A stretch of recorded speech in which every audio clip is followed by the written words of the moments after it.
Ada satu hal yang paling pasti di dunia ini, yaitu hari kiamat. Kiamat besar atau kiamat kubro. Kita semua yang hidup sekarang, termasuk pada orang-orang akhir zaman, bisa iya atau bisa juga tidak.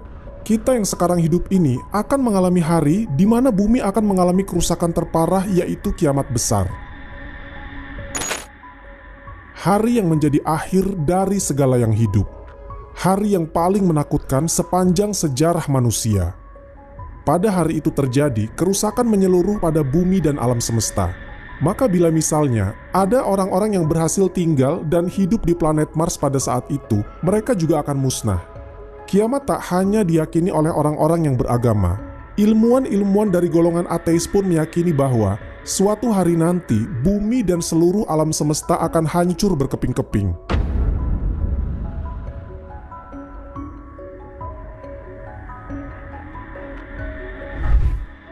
Namun sebelum kiamat besar itu terjadi, di masa-masa sebelum itu akan terjadi kerusakan-kerusakan kecil yang ditimbulkan oleh manusia, mulai dari perang, fitnah, dan kebohongan-kebohongan lain yang bisa merusak akidah umat Islam. Dikatakan seluruh daerah di muka bumi akan mengalami hal seperti itu. Hanya ada 4 lokasi atau 4 negeri saja yang terbebas dari semua itu. Dan di sini kita akan membahas tentang 4 negeri teraman yang direkomendasikan Rasulullah SAW untuk dihuni pada akhir zaman. Dan negeri teraman dari kiamat menurut versi sains.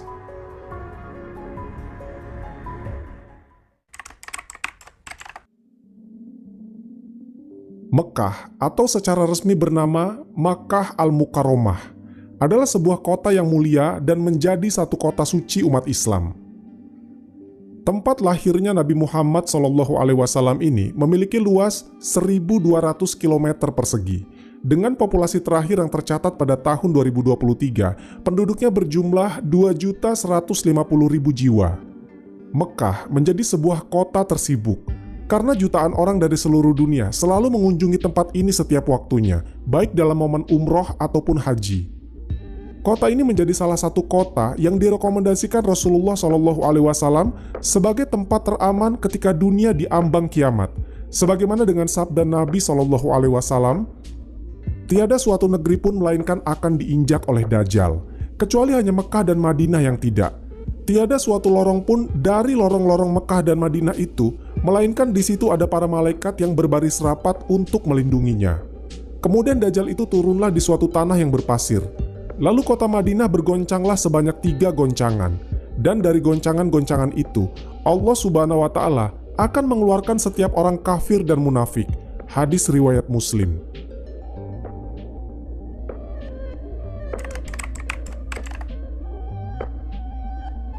Awalnya, kota ini bernama Yatsrib, kemudian diubah namanya menjadi Madinah. Kota Madinah yang berjarak 450 km dari Mekah ini menjadi kota selanjutnya yang direkomendasikan Rasulullah SAW sebagai kota yang aman untuk ditinggali ketika dunia diambang kiamat kubro. Hal itu sesuai dengan sabda Nabi SAW. Sesungguhnya, iman akan kembali ke kota Madinah, sebagaimana ular kembali ke lubang atau sarangnya. Hadis riwayat Bukhari dan Muslim. Di setiap tembok atau batas kota Madinah ada malaikat. Kota Madinah tidak akan bisa dimasuki oleh penyakit taun, tidak pula Dajjal. Hadis riwayat Bukhari dan Muslim. Kemudian ada pula perkataan Dajjal yang menyebutkan, "Aku adalah Al-Masih Ad-Dajjal. Hampir datang waktunya aku diizinkan keluar, lalu aku akan berjalan mengelilingi bumi. Tidak ada satu kampung pun yang tidak kusinggahi dalam waktu 40 malam, kecuali Mekah dan Taibah, karena keduanya diharamkan atasku. Setiap kali aku berusaha untuk memasuki salah satu dari keduanya, aku dihadang oleh malaikat dengan pedang terhunus untuk mengusirku menjauhi kedua kota itu. Setiap celah kota itu akan dijaga oleh para malaikat."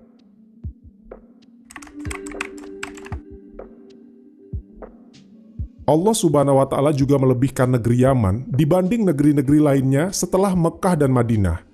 Negeri Yaman ini mendapat julukan dari Allah Subhanahu wa Ta'ala dengan sebutan Baldatun Thayyibatun wa Rabbun Ghafur, yang artinya negeri yang aman dan senantiasa mendapat ampunan Rabb-Nya. Selain itu, Nabi Muhammad SAW juga merekomendasikan negeri ini dihuni di akhir zaman. Pada akhir zaman nanti, umat Islam pada akhirnya akan menjadi pasukan perang. Hal ini telah disabdakan Nabi Muhammad SAW dari Abdullah bin Hawalah. Nabi SAW bersabda, pada akhirnya umat Islam akan menjadi pasukan perang. Satu pasukan di Syam, satu pasukan di Yaman, dan satu pasukan lagi di Irak. Hendaklah kalian memilih Syam, karena ia adalah negeri pilihan Allah. Allah kumpulkan di sana hamba-hamba pilihannya. Jika tak bisa, hendaklah kalian memilih Yaman dan berilah minum hewan kalian dari kolam-kolam di lembahnya. Karena Allah Subhanahu wa Ta'ala menjamin untuk negeri Syam serta penduduknya. Hadis riwayat Abu Daud, Imam Ahmad, Al-Hakim dan Ibnu Hibban. Ada hadis sahih juga dari Al-Hakim dan Albani. Dari Abu Hurairah radhiyallahu anhu, Nabi SAW bersabda, penduduk Yaman telah datang kepada kalian. Mereka adalah orang-orang paling luluh hati dan paling lembut hati. Keimanan ada di Yaman dan hikmah ada di Yaman. Hadis riwayat Bukhari dan Muslim. Dari sahabat Sauban berkata, Rasulullah SAW telah bersabda, sesungguhnya, kelak aku akan berada di samping telagaku. Kemudian aku akan menghalangi orang-orang yang akan meminum dari telagaku, agar penduduk Yaman dapat meminumnya terlebih dahulu. Aku memukul dengan tongkatku, sehingga air telaga tersebut mengalir untuk mereka. Hadis riwayat Muslim.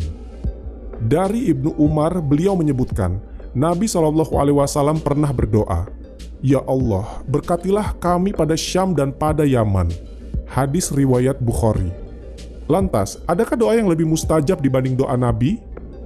Nabi Muhammad SAW bahkan pernah memuji kota ini dalam sabdanya, sesungguhnya, aku benar-benar mencium harumnya karunia Tuhan yang maha pemurah dari Yaman.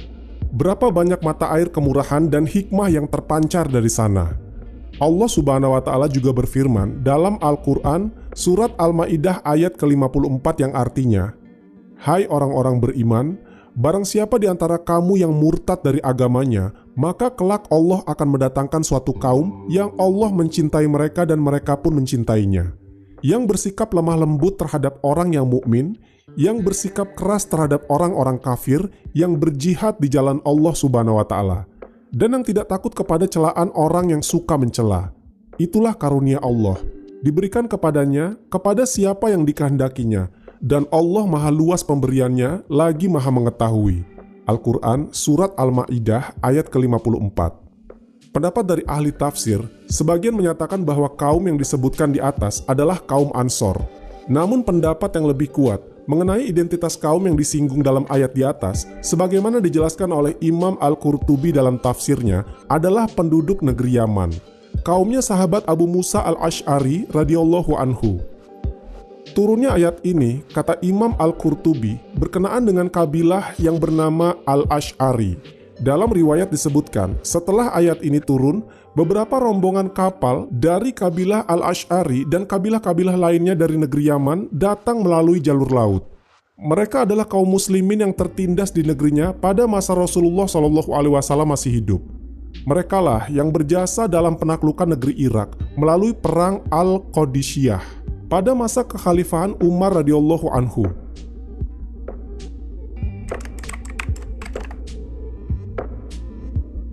Negeri Syam juga menjadi salah satu negeri yang disebut-sebut Rasulullah SAW dan mendapat keberkahan dari Allah Subhanahu wa Ta'ala. Negeri ini senantiasa dijaga malaikat sehingga baik bila dihuni pada akhir zaman nanti. Beruntunglah negeri Syam. Lalu sahabat bertanya, mengapa ya Rasul? Rasulullah SAW menjawab, malaikat rahmat membentangkan sayapnya di atas negeri Syam. Hadis riwayat Imam Ahmad. Dijelaskan Rasulullah SAW bahwa Syam merupakan pusat negeri Islam di masa akhir zaman nanti. Nantinya, disinilah akan menjadi tempat huru-hara dan peperangan dahsyat. Pada akhirnya, umat Islam akan menjadi pasukan perang. Satu pasukan di Syam, satu pasukan di Yaman, dan satu pasukan lagi di Irak. Ibnu Hawalah bertanya, wahai Rasulullah, pilihkan untukku jika aku mengalaminya. Rasulullah SAW bersabda, hendaklah kalian memilih Syam, karena ia adalah negeri pilihan Allah, yang Allah kumpulkan di sana hamba-hamba pilihannya. Jika tak bisa, hendaklah kalian memilih Yaman, dan berilah minum hewan kalian dari kolam-kolam di lembahnya, karena Allah menjamin untukku negeri Syam dan penduduknya. Hadis riwayat Imam Ahmad. Al-Masih Ad-Dajjal akan datang dari arah timur. Ia menuju Madinah hingga berada di balik Uhud. Ia disambut oleh malaikat. Maka malaikat membelokkan arahnya ke Syam. Di sana ia akan dibinasakan. Hadis riwayat Imam Ahmad. Saat ini negeri Syam merujuk ke sejumlah tempat di Timur Tengah seperti Libanon, Palestina, dan Suriah. Dan di wilayah 3 negara itu disebutkan menjadi tempat teraman ketika terjadi huru-hara akhir zaman, terutama tanah Palestina yang saat ini seluruh mata di dunia tertuju padanya. Palestina memang istimewa bagi umat Islam. Di sana terdapat Masjid Al-Aqsa, masjid tertua di dunia setelah Masjidil Haram. Masjid yang pertama kali dibangun Nabi Adam selama 40 tahun setelah beliau membangun Masjidil Haram. Saking spesialnya negeri Palestina ini, banyak hadis-hadis Nabi Shallallahu Alaihi Wasallam yang merujuk pada Palestina, terutama tentang kondisi akhir zaman. Rasulullah Shallallahu Alaihi Wasallam bersabda, akan terjadi hijrah sesudah hijrah. Maka sebaik-baiknya penduduk bumi adalah orang-orang yang mendiami tempat hijrah Ibrahim. Lalu yang tersisa di muka bumi hanyalah orang-orang yang jahat. Bumi menolak mereka, Allah menganggap mereka kotor, dan api akan menggiring mereka bersama para kera dan babi. Hadis riwayat Abu Daud.